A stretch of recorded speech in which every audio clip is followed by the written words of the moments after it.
Hey everybody, short review video for you today. A couple years ago I did some reviews while I can't remember if I did it while I was still in uniform or not, but that review included a blade like this. And I'll give you a quick review of this one again for those that haven't seen that older video. It's nothing elaborate, but I had gone to order this, and I'll tell you why in a second here, and why I'm re-reviewing it. I keep a blade on my tractor, and the one that I had, was just a $10 blade that I picked up off Amazon or something. And the thing's just, with weather and everything else, it's coming apart. And then I remembered I have a stainless steel blade, but instead of going ahead and using it, I figured, why don't I see if it's still available, and I'll get another one, because I don't want to, I like this blade, even though it's an inexpensive blade. Reason is, it is stainless steel. It holds up really nice and solid. It's the stainless steel blade, aircraft aluminum pommel, and then of course, really sharp serration. You can literally tear your skin off with the serration they've got in this, and it keeps and holds a really good edge. It's your basic survival touted knife. Let me pull the cap off. And it has your basic mini compass in the end. Hopefully the camera can show that. And it works. And then it's got your ubiquitous little cap of stuff. A couple fishing lure or fishing hooks, a couple crap-ass matches, the things that someone like me replaces because they're junk. So it's, it's that basic survival knife type design. But it's, it keeps water out of the pommel, and just put some decent gear in there and you'll be fine. And so I think this one was under $20 if I remember right now when I just ordered it. But I can recommend it because that's what I use, and this one's going on my tractor. And that's why when I decided I need to replace the one I had out there, because it's been beat to hell and it's rusting and whatever else, I thought, I've got a stainless steel blade. I'm going to go that route this time and see what happens. And it comes with a basic nylon, basic cheap nylon sheath. Well, when I was going to look for this one, I found a package that gave me a discount for another knife. And I thought, I can always use another knife. Who can't? And this was it. And I started reading up on it, and I was like, I wonder if it'll even do what it says it'll do. So I thought, I think it was under 20 bucks too, with the discount I got. And so I ordered one. I'm pleasantly surprised. Inexpensive blade. It's got a really nice, composite, plastic composite, but that hard plastic composite sheath to it. Has a nice pouch, decent sized pouch, so with Velcro and a button, so you could put, a sharpener or fire starting or whatever you want in there. It's double, what's the word I'm looking for? Secured into the sheath. Trying to hold the camera and do this at the same time is near impossible. Come out of there. As you can see, it doesn't just fall out of the sheath, which is a good sign. I'm not sure what the metal is, because I haven't thoroughly tested this one yet, but the testing that I did do, it's solid enough. Well, I'll explain that in a second. It's steel, and then cast aluminum. This could be a thinner steel, but it is metal. It is metal, whatever it is they use, but it's nice and hard and solid, and when I beat on it, it didn't mar or anything. And it's got a good grip to it, so it's not going to slide in your hand. Serration here is a little different than what I'm used to on a knife. This one could probably cut small twigs and branches, but it's, as you can see, it's not sharp like this one is. This one is just deadly sharp.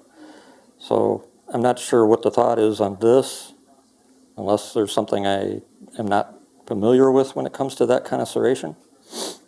But the other nice surprises are, one, it's got a built-in barbed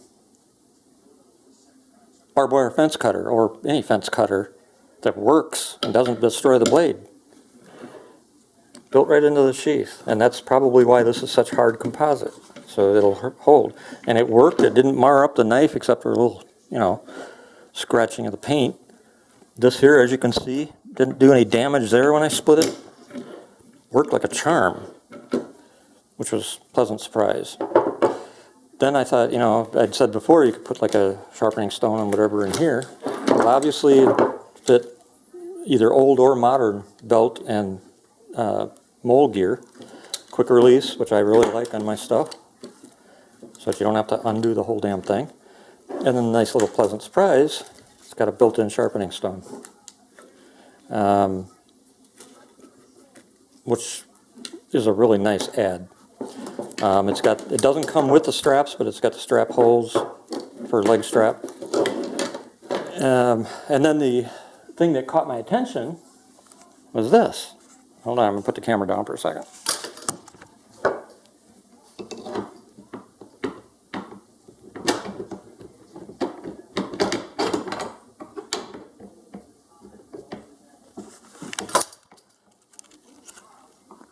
It's a bayonet. And clips right in. Here. It's hard to do with one hand. Yeah. Latches right in. Standard M4 223556 DPMS. And it's locked. I mean, it's not wiggling around. It's not, rattling back and forth or anything. I was really surprised. Because I've had knives before that claimed that they could be connected as a bayonet and they were junk. This thing really surprised me. For anybody that's former military like me, you'll know that a standard bayonet is actually a little bit longer blade-wise, probably out to about here. But they're not made to, to be used as a basic tactical knife, cutting barbed wire and everything else right off the top. And I actually like this better because you get a lot more leverage as thick as this blade is. This blade is not thin. And I doubt I'll break it when I really put it through that kind of testing. I beat on it some. I don't have any nicks or anything from what I did. It's sharp. It needs to be sharpened again because I was cutting with it and everything else, testing it out. It needs to be cleaned again too. But as you can see, it fits perfect. For those not too familiar with bayonets, or maybe you are, I don't have a problem with the blade being a little bit shorter off the end of the barrel. And the reason is, in all the years that I spent in the military, anytime I found myself in a situation where I needed a knife in combat, it was by hand. Not once did I use an issued bayonet. So during World War II and whatnot, they were obviously used a lot more, World War I. But today, we haven't been in any wars that are considered trench warfare. I don't know if they were in Vietnam. Maybe some of the Vietnam vets can speak up if they were used at all or a lot in that conflict. But fighting, since 2001, the fights have been not trench warfare like that. And so fixing bayonets has not really been something.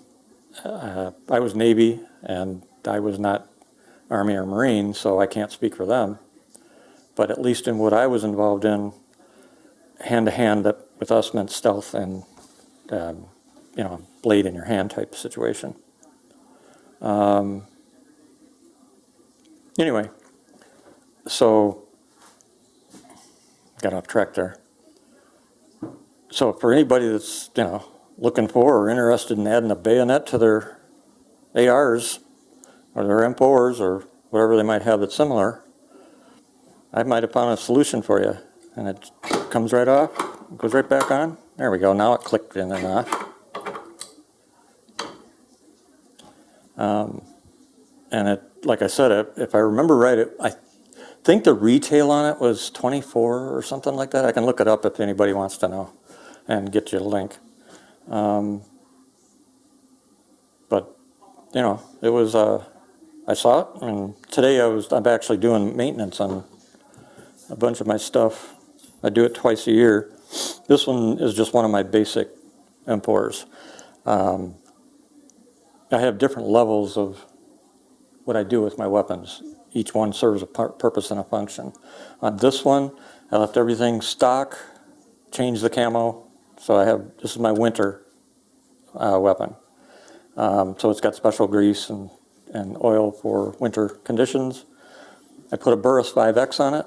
I really like these Burris scopes because you can find the sight picture really quick, and yet it still also has enough zoom that I can zoom out to 300-400 yards and bring the target in really nice and crisp. It's just, and they're also lighted, green or red. So I really like them. They have built-in Picatinny rail on all three sides. You notice in this package I did not change my stock or the railing. I left this stock. So here's where I put my IR or tactical light if I have use or need to use when I have a quick attach. And so it's kind of my stock weapon. And it'll be kind of, you know, being here, it was kind of a nice test, and I was really pleasantly surprised that fit. So, as well as it did, especially. Figured I'd do a quick review and pass this on to you guys. It's one I can definitely recommend keep in mind, it's not a $150, $250, $350 bayonet package or anything like that. This was, if I remember right, it was 24 something. And like, as most of you know that have watched my videos, I don't put stock in this stuff until I use them real world for a bit, you know, try them out, that type of thing. But I don't use my good stuff. You know, anything that's over 80 bucks for me I consider good stuff once I've tested and reviewed it. Anything below 80 bucks, I consider throwaway. And once in a while, like the stainless steel one, and a few others I've reviewed, and possibly this one now as I do more testing with it, I found another one under the $80 threshold that might just be another add to that I have. If nothing changes, I won't do another video, and you'll know that it's pretty much as I said in this video. If something breaks or changes or whatever with it, I'll do it. As people know, I'll do another video and say, well, it failed, you know, 6 months later, or whatever, that type of thing. So my first impression is it's not going to fail. I don't think it's going to have any issues whatsoever, to be honest with you. It's too well made, and it's too solid. They don't put this kind of money into sheaths and setups like this if they're not competent in their blade holding up. So I don't think it's going to have any issues whatsoever. Will I ever use it as a bayonet? Probably not, even if the shit hit the fan. That's just not my thing. If I have to get up close and personal, I have other training that will take care of that. But for those of you, you know, I know a lot of people like to put bayonets in their weapons in certain situations. Well, here you go, possible solution. What I may end up doing is, if this holds up in my testing over the next week, I will probably end up buying a couple of more and putting them in my storage kit. You know, because you never know. So if nothing else, it's a really nice leg knife. Let me take it off there. It's a tight fit over my flash suppressor. Or, not flash suppressor, my, flash suppressor. Over my, shit. I can't, my brain just went dead. Recoil compensator. It's a bit of a tight fit in the, it took some of my covering off. But you want a tight fit, so can't complain about that. But if nothing else, even if you don't use it as a bayonet, at least you have the option. Because I can already attest to the fact that it cuts barbed wire. And it's cut it really good. Cut it really nice. Is that dirt or no? It's just dirt from when I cut the wire. Nope, Didn't even ding it or nothing. So there's another option for y'all. The only shit part about it is it's of course made in China, being so cheap in cost. But you know, that's why I don't put a lot of stock in things until I actually try them out, especially under 80 bucks. So that's it. If you got any questions, feel free, ask away. Close this video out. I got a couple more weapons I gotta go through and relube and everything. So we'll talk to you later. I'll try and find a link for this and put it in with the post as well. Have fun.